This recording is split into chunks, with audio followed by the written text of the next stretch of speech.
Jews enslaved Christians. Netanyahu bombs civilians, destroying cities, while Christians stay silent, trapped by Jewish power. How much longer will they endure this? At first glance, such a title may seem exaggerated. However, when we observe the current state of global affairs, it becomes increasingly apparent that the Jews, numbering in the millions, are effectively exploiting billions of Christians, treating them as mere instruments for their own gain. If you look at the relationship between Christians and Jews in the Middle Ages, Christians were masters and Jews were slaves, and that was a very problematic master-slave relationship. When we look at what is going on in the world today, the assessments of the two rabbis, and Israel's actions against Christians in Palestine and Lebanon, we will understand the extent of this enslavement. American Senator and activist Bernie Sanders posted a message on X the other day, pointing out how U.S. billionaires buy American politics. Let us leave for the end of this article how the Jews have systematically enslaved the European states and the U.S. First of all, during the Gaza war, U.S. President Joe Biden called on Israel for peace.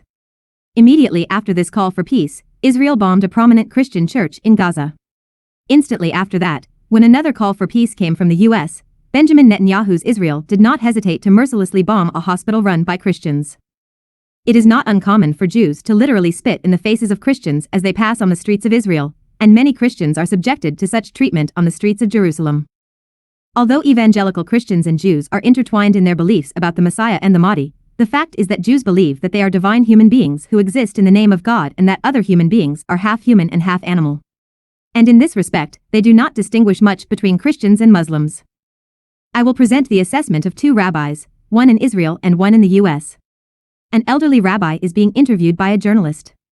In the interview, he says, all humanity was created to serve the Jews. And one day, all humankind will be slaves to the Jews. As the old man tries to convince the journalist, a young student rabbi, with a very sly expression, remarks to the journalist as follows, you don't need to overthink the issue. Look, today, isn't all of humanity, Christians, Muslims, and other religions, all states, are slaves? Another incident happened today. A rabbi in the United States, preaching to his community, said, we must skillfully confront Christians and Muslims. There is no other way to save the Jews from catastrophe. Again, in Lebanon, Israeli planes destroyed an ancient Christian village where there were tombs of prophets. Netanyahu's government gave no explanation or justification. They just wanted to bomb and destroy the Christian village. Recently, in Gaza, bombs were dropped on civilians seeking refuge in tents, and tragically, many were burned alive. When addressing this horrific incident, the American spokesperson stated that they did not believe Israel acted with intentional malice in the attack. Israelis are killing civilians. Israel is killing women. Israel is killing children. Israel is killing Christians, Israel is killing Muslims, and Israel can burn people alive who are sheltering in tents. Western silence.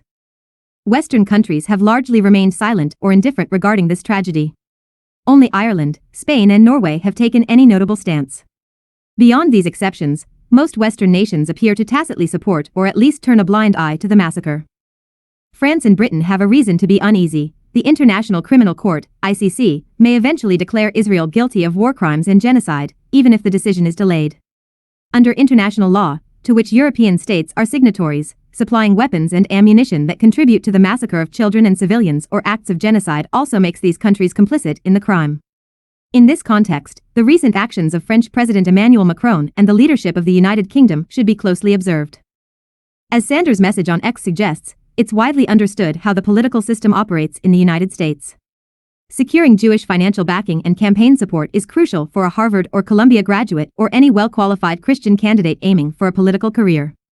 Numerous Jewish organizations, including AIPAC, are strategically organized across districts, provinces, and states, providing financial aid and backing to these congressional candidates.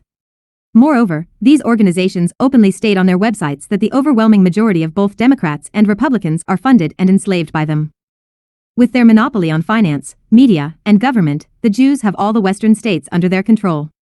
They also use secret and semi-secret organizations such as Freemasonry and, as in the case of Epstein, blackmail prominent business and state people in the U.S. by recording their inappropriate behavior.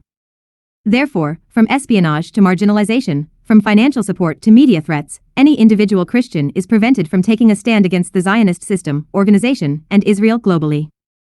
Western Christianity, with its billions of adherents, has fallen under the slavery of a small fraction of the Jewish population.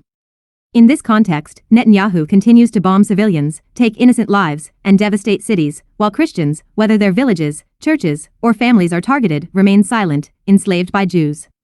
The question remains, how much longer can the Christian world endure this slavery?